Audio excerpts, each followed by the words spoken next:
When ICE agents rolled into Los Angeles 6 months ago, sanctuary politicians promised to make their lives hell. Breaking overnight, chaotic scenes of protests unfolding in Los Angeles after federal immigration agents raided 7 businesses across the city. Rioters vowed to stop every arrest. Local police refused to respond to calls for backup.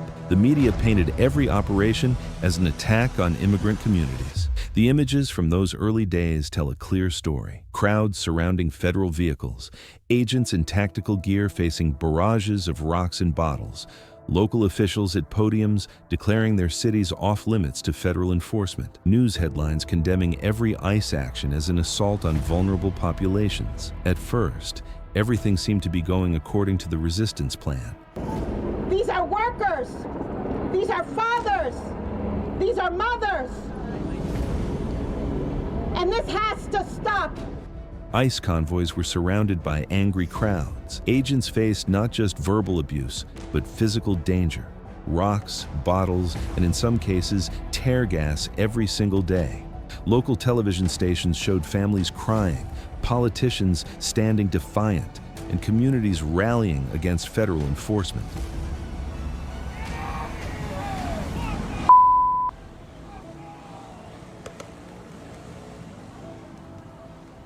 Any reasonable observer would conclude this strategy was working. The expectation was clear. ICE would scale back operations, avoid confrontations, maybe negotiate with local authorities for limited cooperation.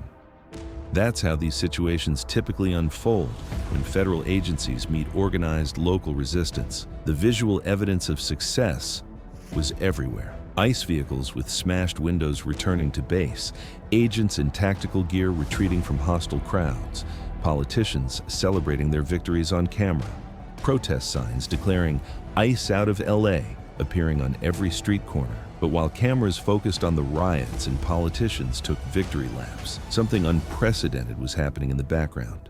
ICE wasn't retreating. They were adapting. They weren't scaling back. They were scaling up.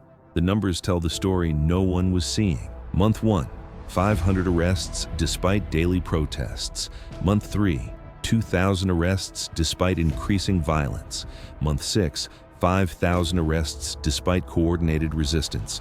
The resistance succeeded at everything except the one thing that mattered.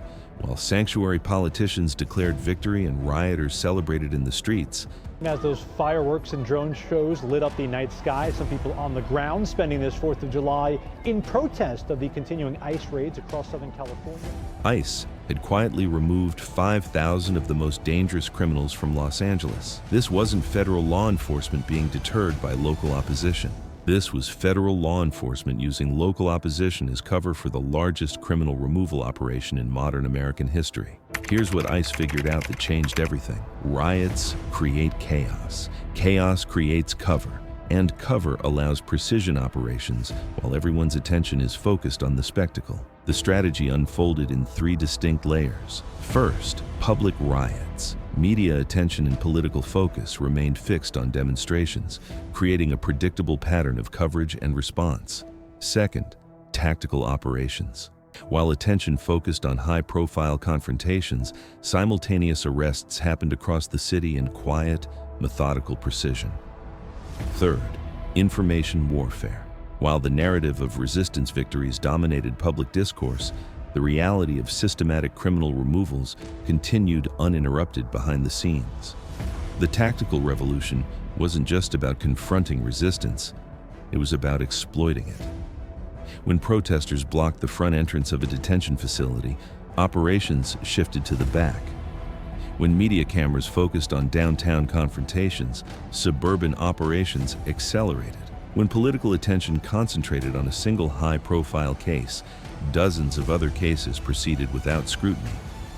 Who exactly did ICE remove from Los Angeles streets during these 6 months? These weren't the sympathetic cases politicians claimed to protect. ICE was systematically targeting the worst predators LA had to offer. The 5,000 arrests included 847 gang members with violent criminal convictions, 312 convicted rapists and sexual predators, 156 murderers and attempted murderers, 423 child predators and human traffickers, 2,147 repeat violent offenders with multiple prior convictions. For a moment, it seemed like this new equilibrium might hold. Perhaps ICE could continue operating effectively while sanctuary politicians claimed victory for their resistance efforts. Perhaps the system had found its balance between federal enforcement and local opposition. But as the numbers mounted, something disturbing became clear.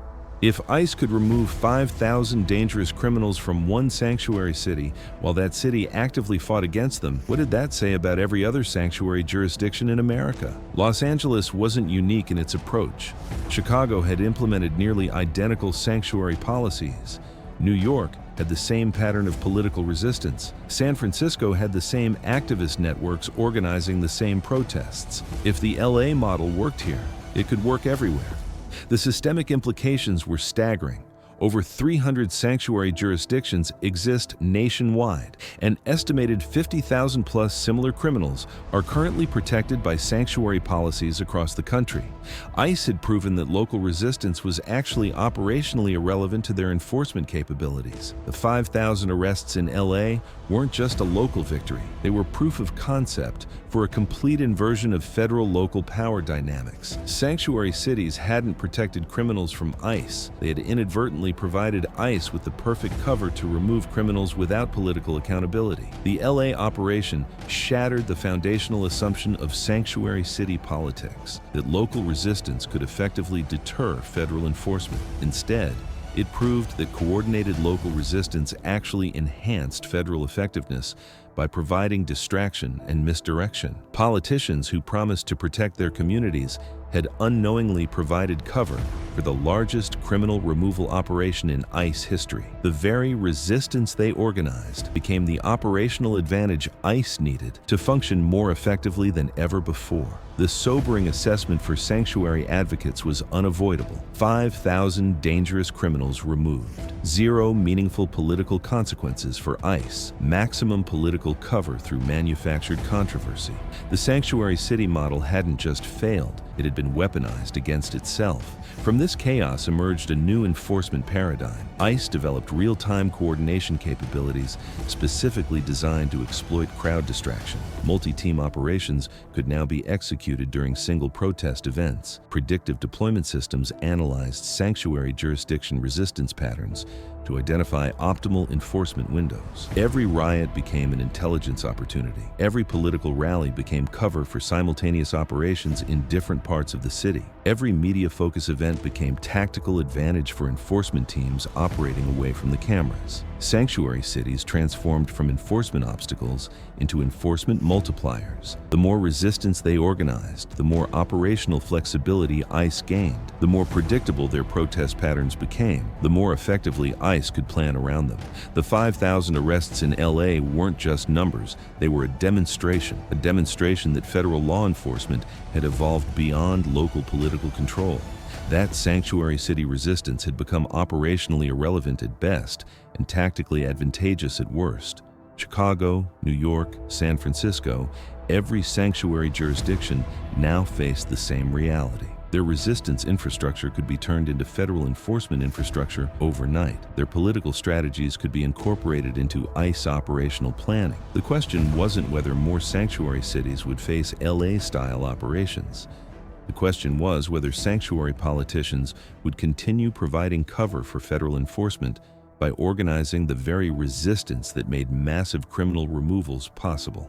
ICE learned something revolutionary in Los Angeles. The best time to remove dangerous criminals from a city is when that city's politicians are too busy fighting you to notice what you're actually doing. And with over 300 sanctuary jurisdictions nationwide, ICE just discovered they have over 300 cities providing them with perfect operational cover. According to the Department of Homeland Security, despite facing riots and physical assaults, ICE and Border Patrol have successfully arrested what they describe as the worst of the worst criminals. Their operations continue nationwide, adapting to local resistance with increasingly sophisticated tactical responses. The Los Angeles model isn't an anomaly. It's the new template for federal enforcement in sanctuary jurisdictions across America. And the transformation has only just begun.